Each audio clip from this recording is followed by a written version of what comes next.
Some countries are born, grow, and rule the world. Others are doomed to disappear before they even truly exist. Today we will tell you the story of a country erased from maps but etched in history with blood, East Pakistan.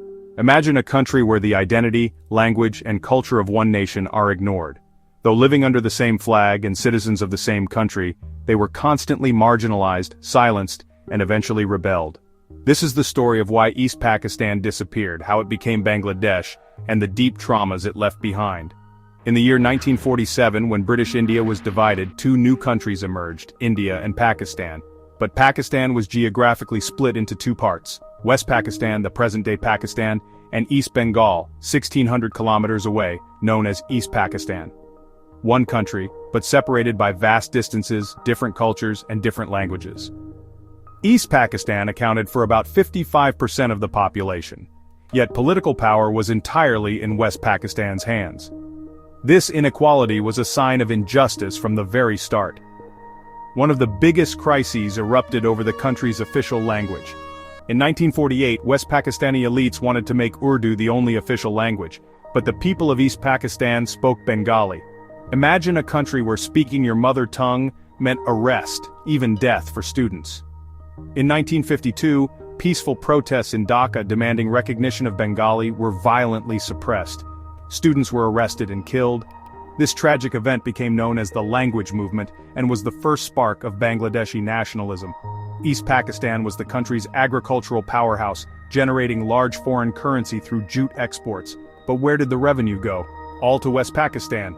Factories, infrastructure investments, public services, all favored West Pakistan. The people of the East worked hard but never received their fair share. Moreover, almost no East Pakistanis held key positions in government. The military, police, and bureaucracy were all controlled by West Pakistan.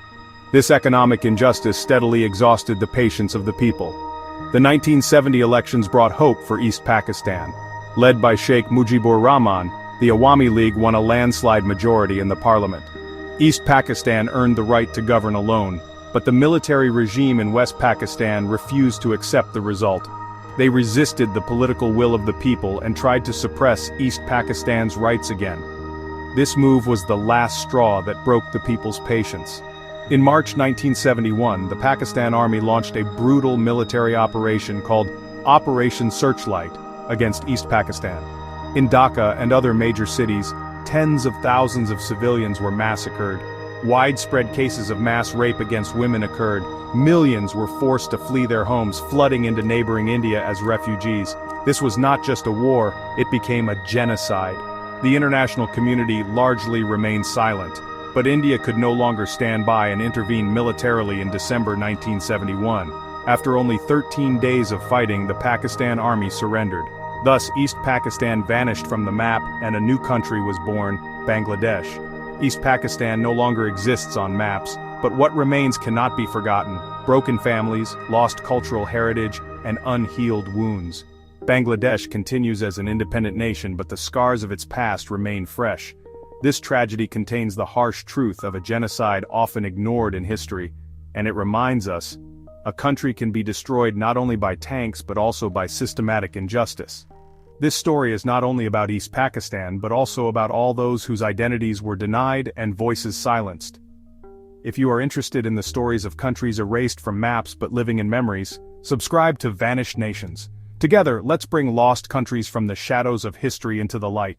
Remember, East Pakistan disappeared, but the pain left behind still echoes.